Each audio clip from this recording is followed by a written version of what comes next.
Tonight, I'm going to answer this question. Kind of. My name is Jared. I am the video game pastor. I started a ministry called Video Game Ministries, where we take the most popular games that I'm 99% sure all of your kids play and bring gospel influences into that, ultimately taking the concept of the way to talk to a child is get down and talk to them like this. And so their platform are these video games, and so that's what we do. We have a after-school program here using Minecraft, teaching the Bible there. It's been for the first year, it's been a great success, and it's been a lot of fun. The kids love it. This is a very relative question, and really my goal is I just want to arm you with the information and understanding of a lot of these really popular video games so that you can make the best decision for yourself. So I was doing some research, especially thinking about the guy who was here last year who took probably the opposite perspective that I would, and doing some of this research, I find that it's ultimately inconclusive when it comes to answering this question. The NIH says, they did a study of nearly 2,000 children, found that those who reported playing video games for 3 hours per day or more performed better on cognitive skills tests involving impulse control and working memory than children who had never played video games. So how many of you really want your kid playing 3 hours of video games a day? Yeah, I wouldn't either, and I don't want to either, but it is interesting to see that there's actually some benefits that we can at least know about. There was a very, very thorough review done by a student at the University of South Carolina that was posted. His conclusion says video games have measurable effects physically and cognitively. Video games produce cognitive improvements, for example, visual attention processes, as well as physical changes such as the brain areas responsible for processes in learning. However, video games also produce impairments that cause psychological deficits, for example, inhibition and decision-making skills from physical effects, prolonged stress mechanisms, and so on. He says as long as we approach video games in a holistic sense, we can design them to help them make us smarter and stronger while minimizing negative effects. I would take that and then say, well, we can use the ones that already exist for positive ways. Harvard Health posts an article that says this: the health effects of too much gaming. What's interesting is if you were to read the first paragraph of that article, it actually talks about the positive effects. It actually talks about the opportunities.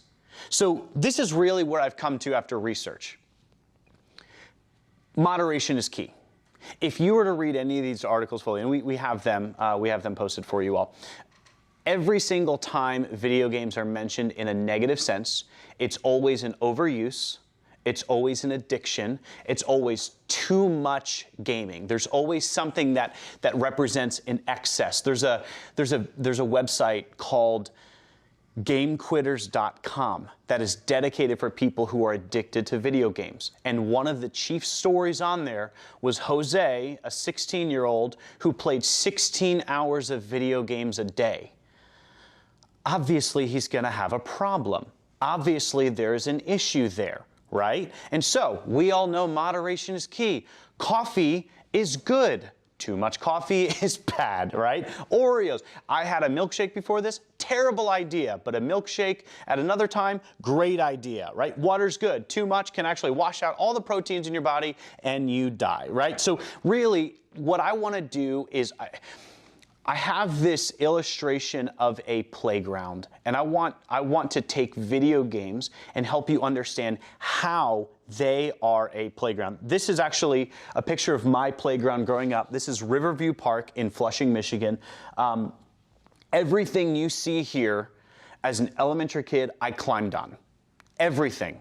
The things that you're not supposed to climb on, I was on them. Clinging for my life and then jumping down ridiculous heights, somehow not having knee issues at this moment. These red parts up here, been there. Been there. These, walking on one of these beams, been there, right? This is what I did.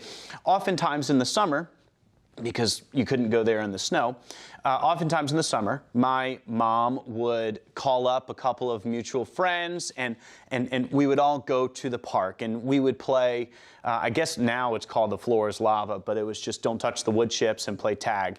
And again, climbing everywhere, but we would invite anyone who was on the playground to play with us. So oftentimes, my mom would see us playing with people that she didn't know, and she would kind of do one of those look around the park and say, okay, she's looking in the same direction. Okay, that's mom, good to know. Maybe I make a conversation, maybe invite him to church, who knows. But ultimately, there were rules around the playground.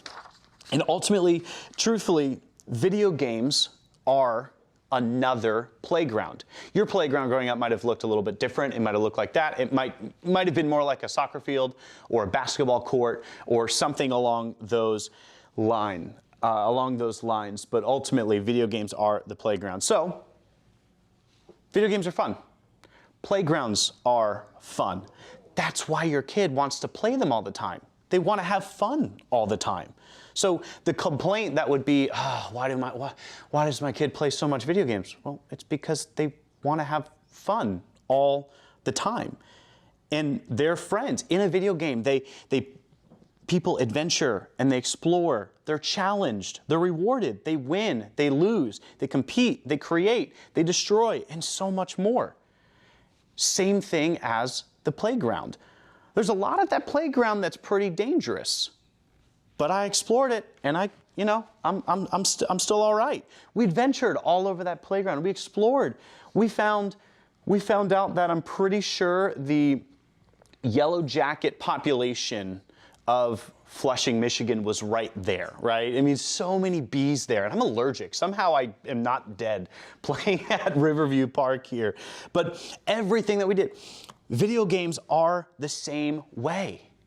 You can go on these grand adventures. You can explore. You can create. You can build the most incredible things in Minecraft. You can strategize in Fortnite. There are so many positives in that way. But I would say that too much time on a playground is a bad thing. I mean, as your arms get tired and you're hanging from places you shouldn't, you're more likely to fall and hurt yourself. Too much time in the sun, heat exhaustion, dehydration.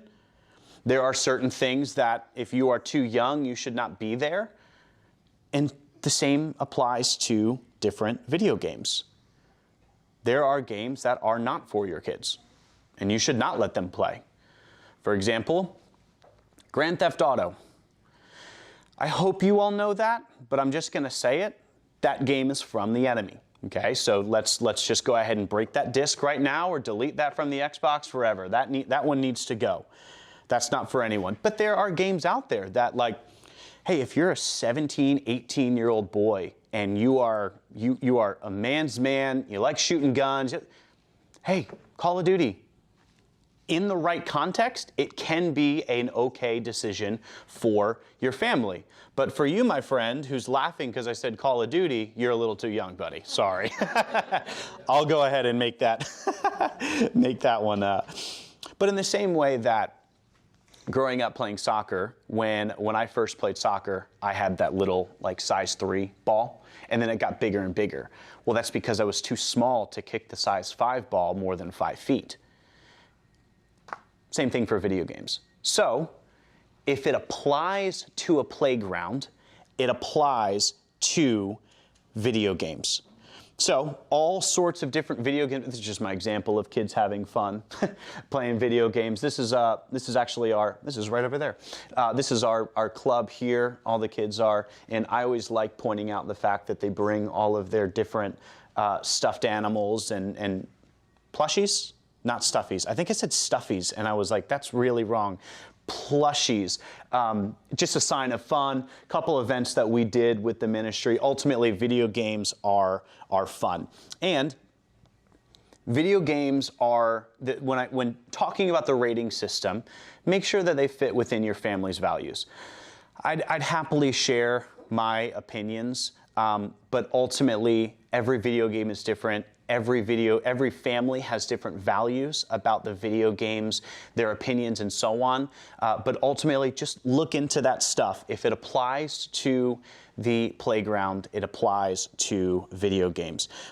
Secondly, in the same way that playgrounds build community, so do video games. So when I go to a playground, this is what I'm hoping for. I'm hoping for no one. Because I have a 16-month-old, and the last thing that I want is for a 10-year-old reckless young boy to run over my sweet, precious 16-month-old Callie. But when my wife and I, we drop our daughter off at her kids' ministry, and every time we go to pick her up, we're peeking around the corner, like hoping she doesn't see us, because she's probably way too attached to us at this point already. But we're peeking around to see how she's socializing, again, within her age range, the walkers, right? She's a walker right now. So we want her to be in that community, even though it's people that we don't know, but it's an environment that we trust. We want to see that, and because that's a good spot for her. That's really not the greatest spot for her unless it's alone. But you know, if you're going to a playground, you're taking kids to a playground, an empty playground is a really boring playground. It's not fun at all. And so you're hoping for more people. So when you go to a playground, you're watching your child. Your child is within earshot or eyesight. And you're looking around, and like I said about my mom earlier, you're looking for, okay, she's playing with him. Okay, I know him. We invited them, but who's that kid? You're going around, you're looking, you're checking, you're double checking, you're meeting families and all of that. That's the park, that's the playground. So when your kids are playing video games, Mr. Marlowe said it phenomenally. They should be in sight. There shouldn't be a closed door. You should know who they're playing with. So when you see Minor Jaguar, you should know exactly who that is. You should know that's Joel. He goes to school. If you see Kingy Poo, you should know exactly who that is. Their names are different, which makes it challenging, but that's just the extra research that we got to go into as parents. We got to know who these kids are. Because oftentimes what happens is Kingy Poo is Canaan in real life. Canaan could invite his cousin, and you see someone else show up, and you're like, wait, who is this person? Ask. And if you know who Canaan is, well, then you can probably text mom, right? Hey, who is so-and-so? Oh, it's Canaan's cousin. He's from Alabama, whatever. And you know, now he makes a great friend. He makes a new friend. That's a phenomenal part about video games are these communities. A lot of our ministry, like we have a lot of different clubs, but we also have a YouTube presence, Video Game Ministries on YouTube. It was just hearing a story that apparently your daughter has connected with us and heard us praying for someone, which was like, whoa, that's happening on YouTube. There's a kid in our ministry who is named Cade. He's the son of a friend of mine, and he's been a staple part of the ministry. One day we're live on YouTube playing Fortnite, and Honor_04 shows up. Hey man, what's going on? Types in the chat. I respond, nothing. Hey, we're just playing Fortnite. We'd love if you join. He joined in. Next thing you know it, he's a part of every stream. Honor is from Michigan, and I'm from Michigan, but there are no paths that have been crossed. I don't know who Honor is. I think his name's Joshua. He's now a part of every single live stream, and he's also now very good friends with Caden, all because of a video game. My friend's other son, Gray, now has a competitive Fortnite partner who lives a couple hours away. Never would have met before, but all done through a video game. There are so many positive communities that form because of video games, and that's what we're really trying to do with Video Game Ministries, is make sure that there's a safe, positive Christian community. So this is one of our Minecraft clubs that we hosted online. So I don't know if you can see, but each one of these little dots is a different person who actually happens to be from the school, and this is called the faith course. We were talking about faith and doing an obstacle course. This is the opportunity that video games can present to the right person, right? An opportunity to learn about faith, to learn about perseverance through Minecraft.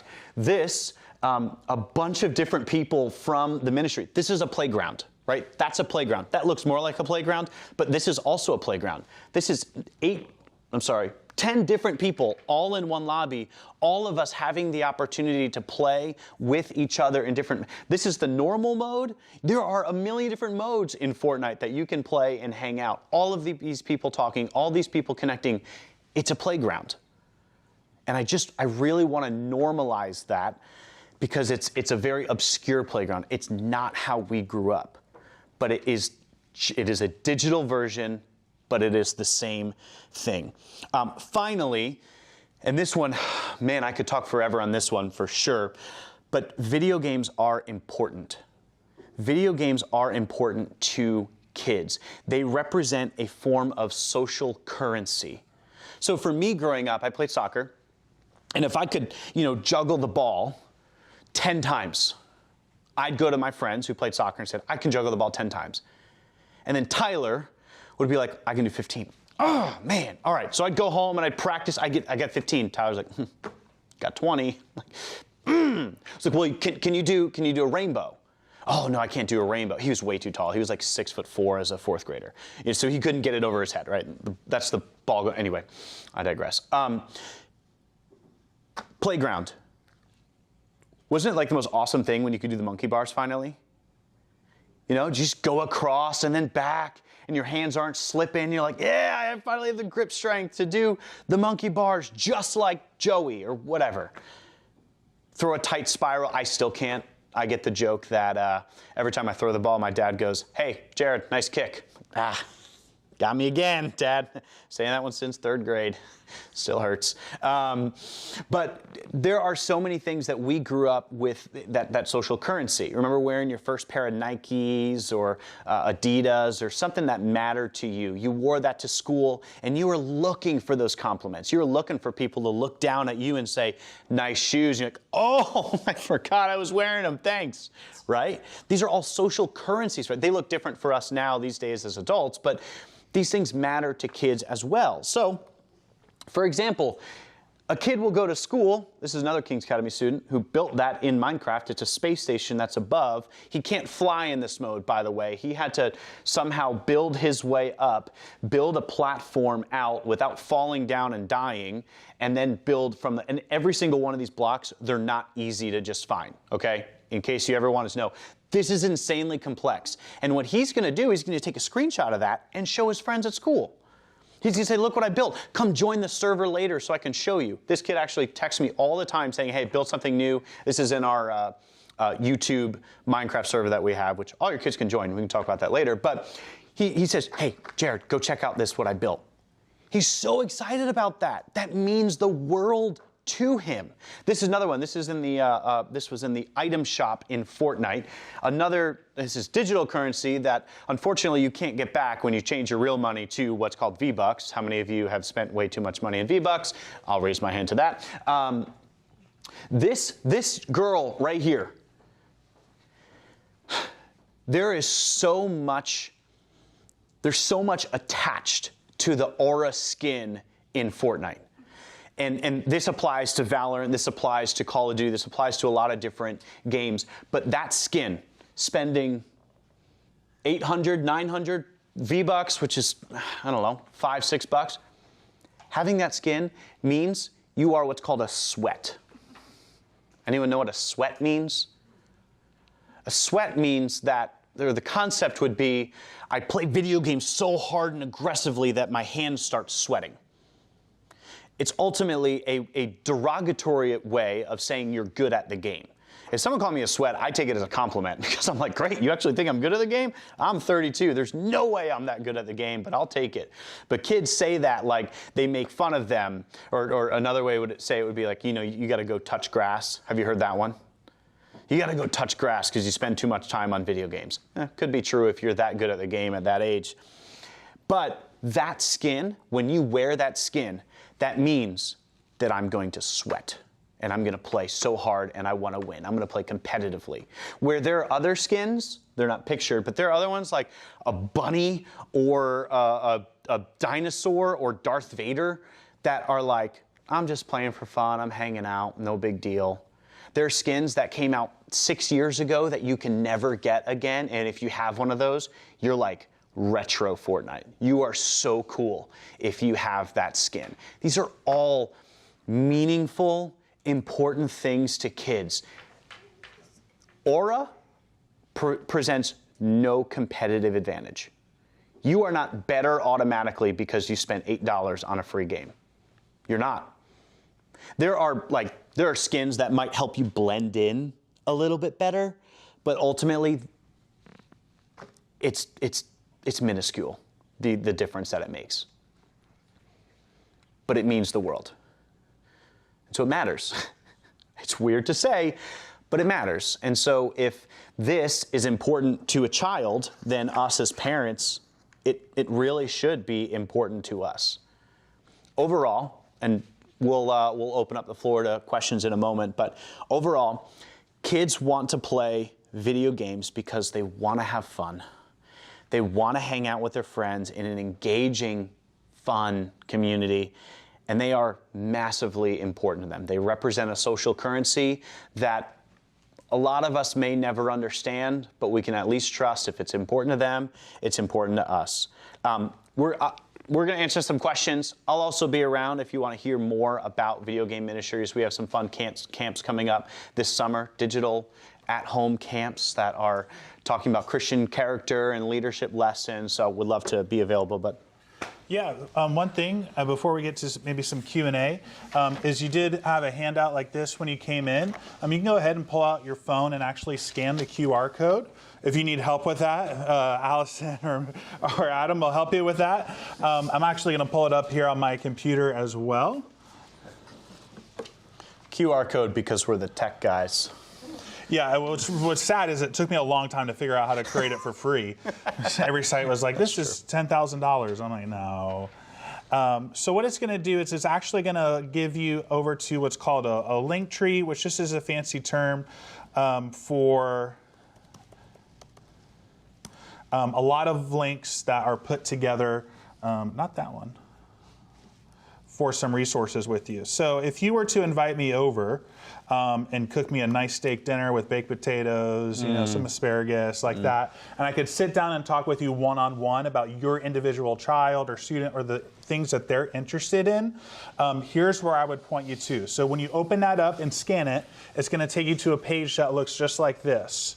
So if your student or older students even have an iPhone, there's how to put the parental controls in there. If they have an Android, right there. If they're using the latest social media apps and you want to find out more, what are they doing? What is this Be Real? What is Snapchat? I thought TikToks were the little mints that you take. What is going on? There's that available for you. There's step-by-step app guides. So if you want to know how to turn off the location sharing and those types of things, or the ins and out of a certain app, that's on there. And then there's also a parent guide to video games and certain media. So Fortnite, Call of Duty, some of these Minecraft, some of these really popular video games that are coming out. And then I also just put some blogs and resources on there. I'm going to put the PowerPoint presentation that we did today on there a little bit later, so you'll have that. It'll be available. It'll be up for the whole year, so you can look at that and just browse through some things. Probably the greatest resource that I could recommend is what's called Access. It's a free site for parents to use that talk about almost any topic you could think of. Social media. They have a culture translator. If your kid is if they said like, what's the cool term now? Like this food's bussin'. I feel like that's too old. Bussin'. Like they have a culture translator. So when your kids are using words, you're like, what does that mean? Or that's cap, no cap. I think is that cap and no cap. I've been spending too much time with high school students. You can find out. Sometimes I go on there. I'm like, what are they saying? And they provide all of it from a biblical perspective, which is super cool. So if you don't even know what questions to ask, they got some conversation starters in there. So that's just one great resource that's free for parents for it. And that's right on the link tree or access.org. You can click right into there and you can see some of the topics: mental health, Christianity, gender identity, cultural issues, social media. Again, all from a biblical Christian worldview, which is just a fantastic resource. They've done a really good job. All right. Any questions that we can help answer for you that you might have? So things are changing so quickly. Is this thing updated on a regular basis? So yeah, what's great about this is depending on what device they have will depend on how it's updated. So Apple keeps everything consistent with their platforms. So every iPhone operates on the same type of platform. So their site will update as they update. So when you click into Apple, it will already be updated for you. Apple does a great job at parental controls. I don't get paid to say that. I love Apple. But they do a great job because it's uniform and the same. And whether you have an iPad, a Mac, or an iPhone, you can connect them all together to have those same controls. Android is different because different companies take different platforms. So they're not as quick to update their information. I put the direct link from Google and Android to do that. And if it changes, I can put that up there to do it. But these websites will update as more apps come out. So this is actually put out by you, this link tree. This link tree I made of other companies and resources that update it. So like if you're having trouble with Apple, you can click the Apple link. It literally takes you to the Apple website on how to put the screen time parental controls on there. If you want the step-by-step app guides, that's from Internet Matters. It's a government site, and they're going to have all the social media apps step-by-step on there. And as apps are added, they add them. They're slightly delayed because you can never be on the cusp of new, but the most popular ones, Snapchat, TikTok, are going to be on there for you. Great question. Yes, ma'am. What is ChatGPT? What is ChatGPT? So think of it as Google on steroids. It is an AI, artificial intelligence, that is learning as you are typing in questions about what you are wanting and what you are asking. So here's something super cool. Don't tell my boss this, but here's what I did. I needed like 2 more test questions to make the points even. So I put my curriculum into ChatGPT, and I said, can you give me a high school level test, 10 questions, multiple choice? And within 10 seconds, they came up with a high school level test based off my Bible content curriculum. So it's learning the curriculum fast, it's learning the content fast, and you can do it. You can ask it, I need a 500-page, or not 500, but 500-word essay on the Civil War for a middle school level. And it will automatically come out with that for you within 10 seconds. It's one of those AIs. It's becoming very popular with students because it's a shortcut to papers. Yeah, I have a senior here. Yeah, it is. That's got a huge thing. Right. So we as a school, we've talked about that in our department meeting today. It is considered academic dishonesty, but we're also trying to find a way of what good can it do. So, for example, I had to write a paper for my teacher certification through the state, and it was a 5-page paper I wrote, but I actually sent it through ChatGPT, and I said, can you grade it on a college level? And within 10 seconds, it gave me real-time feedback on what to change or what to add to make my paper better. In the same way you would use spell check or Grammarly, it was helping find mistakes so that I could be a better writer. So it's a website. It is a website that you need a login for, but it's very easy and free and open to the public. They're trying right now to put in your medical history into it, and it will diagnose you within 10 seconds, and it's becoming just as accurate as a doctor visit. So in the future, you might not actually see a doctor. You might just go to an AI website for health, put in all your symptoms, your whole health history, and within 10 seconds, they could have an accurate depiction on what needs to be done. It's terrifying and awesome at the same time. You can report a recording of a Zoom meeting. It will take all the notes for you. It will tell you the next steps or the tasks for each individual person, and it could email it out to them of their next steps of a 30-minute meeting. So you don't even have to take notes in a meeting anymore. It will do it all for you. So again, terrifying and awesome all at the same time. It's a great question. It's Avengers Age of Ultron. And is it free, you said? The site ChatGPT is free, and it's being updated constantly. The latest from Congress is split. Because the makers of some of this want to put a slowdown on it. Those are the good guys, but there's bad guys who have access to this program too. So if, foreign enemies that the United States have are advancing it, or then other threats within the dark web are advancing it, and the good guys aren't advancing it, what's the balance there? Again, technology outpaces our ability to civilize it. We won't know the consequences of what MySpace or Facebook did until years later of depression, suicide, anxiety that social media is causing, which the social media age is 13, and that's why they're trying to bump it up to 16. But it's taken a decade to catch up with it. But it is free and easy for students to get on. I have a question following back to our video games, away from our AI counterparts. Jared, you mentioned Fortnite, and we talked a little bit about the anonymity, meeting other people who, it's really important to these connections and stuff. What are some ways we can help protect, maybe not our 6-year-olds and 8-year-olds, but more worried about these 12, 13-year-old groups who, want to play these games that are extremely interesting and fun, but I mean, if most parents get to the game, they're probably proud of themselves and gonna say, "Go ahead, child. I am happy I made it this far. Could we please?" Because a lot of times, I mean, some of us might come from the days where you had to build your own computer and then actually install the game, and then it actually crashes the whole computer. Right. You have to turn it all off, do a CMOS clear. A lot of us don't know what a CMOS clear is. Right. So it gets kind of hard when you're just proud that you got to the game. So, are there is this nuanced game per game?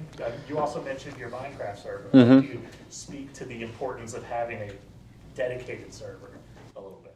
Right. Okay, so ultimately looking to find ways to make a video game private or monitored for maybe a little bit of an older age, and then speaking to a private Minecraft server, right? Does that kind of give it? Okay. So unfortunately, you kind of answered a little bit of it. Every single game is nuanced, right? Fortnite, it's going to have its different parental controls, and they're there and they're great and they work. And then Call of Duty is going to have their own. But the nice thing is a lot of the interfaces, they all start to look the same and feel the same and do the same.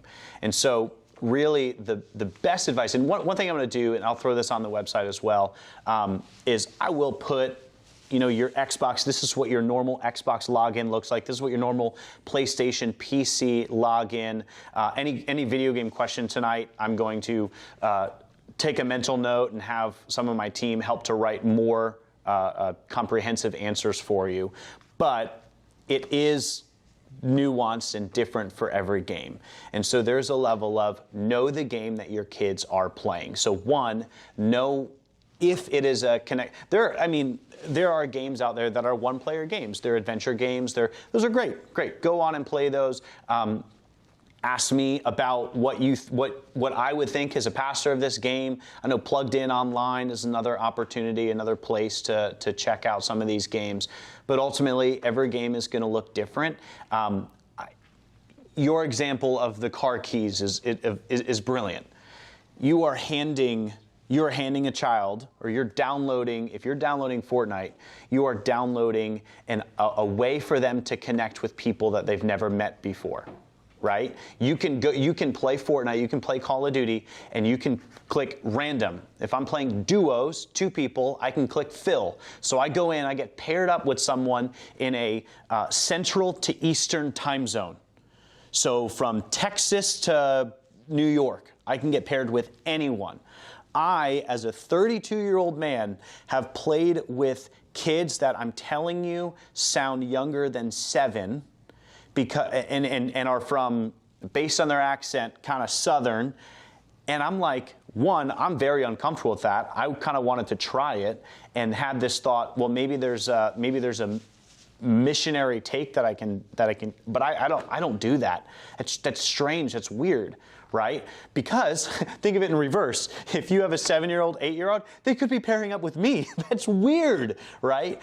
So I think knowing all of those, every little thing that you can know about that game, don't hand those keys over without knowing how to work the vehicle. It's a phenomenal example, and it applies to video games. And so if you don't know, don't give them the keys. Do every bit of research that you can, and then work on it. And then at the same time, don't let them in a locked room. Don't shut the door. Don't. I mean, it's just your child's life is so much more important than to let them play a video game like that with a closed door. As for the Minecraft server, one thing that I have the ability to do is you've got the server, the front-facing game, and then there is a back-end side of it that I can see all of the activity that goes on. So I can choose to let people in and take people out. So that's how a Minecraft server can be a lot safer. So I think that answers a little bit of your question. Well, I know we all woke up to 4:45 this morning. Holy moly. I thought it was a tornado or a Chinese spy balloon. I didn't know which one. I was like, I don't know which one's worse. I think we all learned that if we're in trouble at 4:45 in the morning, I'm just going to stay in bed. I'm like, that's what I learned. But again, these resources are going to be available for you. I think the biggest takeaway is it's not if, it's when. Yeah. It's not if, it's when. It's not if someone from outside is going to try to add your kid.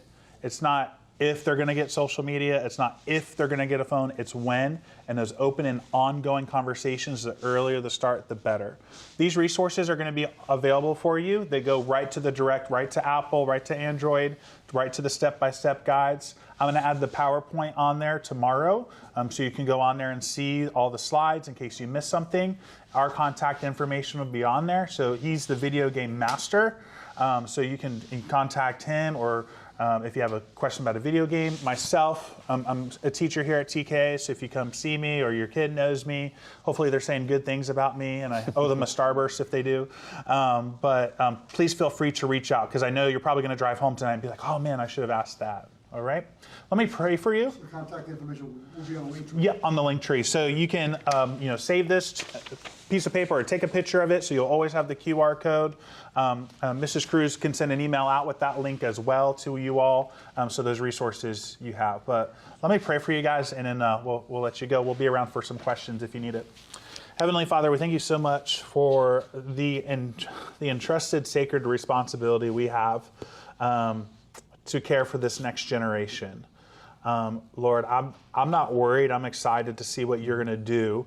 The innovation, the technology, the cures, the medicine, the advancements that this next generation is going to make. But Lord, I pray that you would give us wisdom to steward it well, to put the right guardrails up and parameters so we don't become so high tech we forget how to be human. Lord, we are made in your image to be like you, to be created in community. To be created, to be loved by you and for your purpose. And so I pray for each parent in here that you would just give them the wisdom and knowledge to know what to do and what to say, and not be afraid to ask for help. And it's in Jesus' name we pray. Amen. Amen. Thank you guys so much for being here tonight. We'll be around for questions.